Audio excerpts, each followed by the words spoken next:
Ferdinand Marcos Jr. Inauguration ng Cagayan Dam.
Hello, check.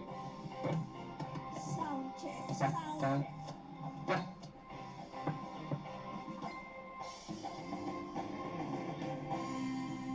Sound check, sound check. Hello. Muli, mga kababayan, ang Pangulo ng Republika ng Pilipinas, kagalang-galang Ferdinand R. Marcos Jr. Yes.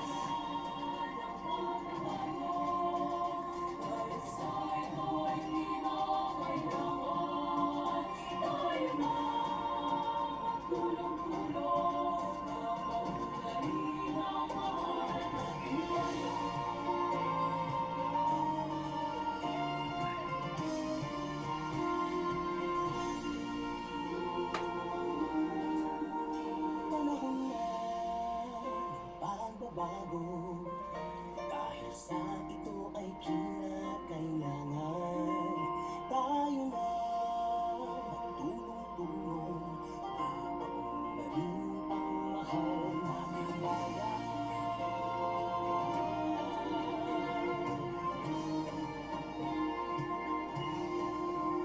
Panahon na bago, ayos ang mga dapat ayusin. Dapat na itungkulin ng bawat mamamayan dito sa atin. Maaari na po tayong magsiupo. Maraming salamat po. Ako nga manalo na ang nagbebenepisyo dito sa ating bagong project. Ito po ay binubuksan po natin. Ito ay para naman maipakita natin. Itong project po na ito, nagsimula ito sa termino ko. Natapos din sa termino ko. Ibig sabihin, Yes. Ibig sabihin na patunayan natin na maaring gumawa ng magandang flood control na effective. Yeah. Basta't maayos ang pagpagawa, maayos ang disenyo, maayos ang implementasyon, wala tayong makikitang problema at nakita natin napakabilis. Ilang buwan ito? 14 months. 14 months. 14 months, zero ito, wala ito. Pero 14 months later, 1 ito year na, and meron 2 na months. tayo. Itong flood control talaga ito, ang nakalagay dyan, dam. Dam. Pero ang tawag dyan, weir, hindi hinaharang yung tubig kung hindi kinokontrol lamang yung takbo. Kaya kahit malakas ang ulan, kahit mabilis ang tubig sa ilog, ay makokontrol natin, hindi magbabaha sa baba. Bukod pa doon, siyempre, magkabila, Kabilaan. Meron tayo itong sluice gate na tinatawag sluice gate. So saan kumukuha ang tubig para dadalhin sa pang-irigasyon. Hanggang saan naaabot itong kanal mo? Hanggang Ikiling. Oh, malayo na yun. Oh, sige. Tapos ang coverage ng irrigation nito is 3,600 hectares. Yun ba? Tama ba yun? 3,600 hectares. Kaya lahat yan ay matutubigan na sabay-sabay sa flood control. Alam niyo, ang aming ginagawa pagka gumagawa kami ng irrigation na ganito, ay kasama na rin yan ngayon dyan ang flood control. Kung minsan, pwede rin pag-isipan, maybe the provincial government can work together with the local executives na maglagay dito ng solar para may energy component. At siguro nasimula na at mula nung napagawa ito, lahat hindi namin pinaplano. Pero lahat ng mga ginagawa natin ganitong Ganda. klaseng flood control, na dam, na weir, lahat ito dahil magkakaroon ng tubig, mag-iipon ng tubig, pwedeng gawing tourist spot. Yeah, ang ganda eh. Simula na yata, nagpipiknik na ang ating mga kasama at meron nang pwedeng mag-water sports, kung ano-ano pwedeng gawin. Ang daming pwedeng gawin dito. Kaya ako'y tuwan-tuwa na mapunta rito at makita itong natapos natin na flood control project na Cagayan. makita natin ay makakatulong sa lahat ng nandito sa valley, next to the Sierra Madre, all of here, this whole valley na hindi mababaha. Kaya tuloy-tuloy at Yun yung the water Convergence Project, impounding. Yun yung water impounding dam. and Highways, Cagayan. at saka syempre ang National Irrigation Authority. Ang nagsagawa tayo at drainage system para sa pagkuha ng tubig para pang-irigasyon. At bukod pa rito, meron pang tinayo na nakita namin sa helicopter. Yung titignan po ninyo yung ginagawa dito sa side ng ilog, ang mga revetment para siyempre hindi na lalampas doon sa dinadaanan ng ilog yung tubig kasi pagka malakas ang ulan, tataas ng konti ang tubig, hindi na natin pinababayaan at magkalat pa.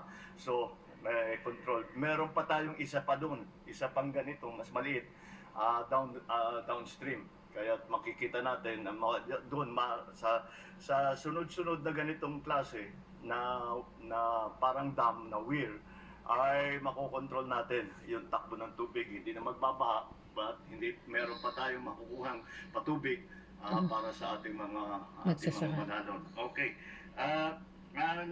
Mahigit sa 1,000 magsasaka at 7 barangay ang makikinabang dito sa proyektong ito. Kaya alam naman po namin na hindi naman po madali ang buhay ng ating mga magsasaka.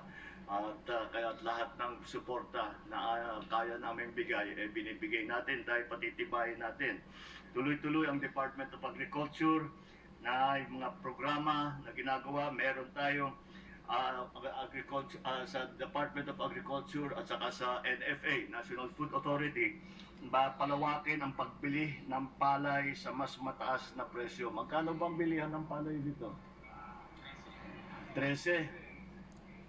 Pwede na, mabuti-buti pa yung iba. 8 piso lang ang bigayan sa mga trader.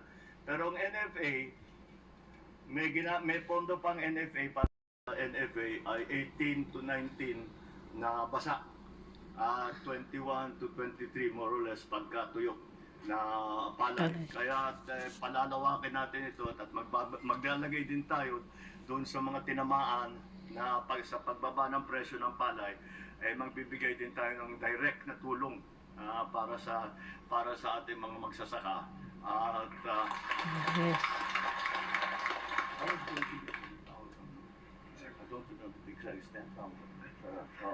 Meron tayong pinaplano tigsa 10,000 yung mga nalugi dahil sa pagbagsak ng bilihan ng palay. Kaya yan, tamang taripa, maglalagay tayo ng safeguard duties para sa importasyon, para hindi sa pag-import ay hindi masisira naman ang presyo dito sa atin. Dahil ang nagdidikta ng presyo ng bigas na ito, ang nagdidikta ng presyo ng bigas ay yung imported rice. Kung mahal yung imported rice, tataas lahat. Pagka murang imported rice, bababa lahat. Kaya medyo tumaas nung nakaraang taon. Pero ngayon medyo bumababa.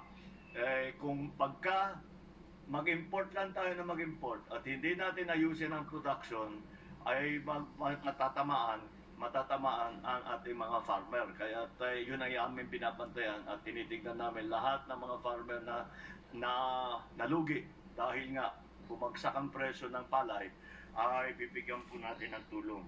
At pinapabuti natin pati ang infrastruktura para sa mga sakahan. Sa DA, Bureau of Agricultural and Fisheries Engineering, yung NIA at DPWH, maglalagay pa tayo ng mga service canal kagaya rito na kumukuha ng tubig dito sa ating mga impounding farm to market road. Dahil alam naman natin yan ang pinakamalaga. Nakagawa na po tayo ng plano para sa buong Pilipinas sa farm to market road. Ngunit Ganun talaga ng ating Pangulo. pupuntahan natin ang mga mayor natin, ang mga governor natin para itanong kung yung plano namin ay maganda, kung tama ang dinadaanan ng farm to market road, kung ano yung suggestion nila, at yun ang isinusunod natin na plano. Hindi lang yung kagaya ng dati na palakasan lang, nakikiusap lang, o lagyan po yung farm to market road dito. Pag medyo kaibigan, pag medyo kapartido, sige, approve. Walang plano. Kung minsan kung saan napupuntang farm to market road na hindi naman nakakatulong sa ating mga magsasaka. Kaya ito inayos na natin, ginawan natin ang sistema para lahat ng ilalagay nating farm to market road ay makakatulong sa mabilis na pagdala ng inyong ani sa ating mga palengke. At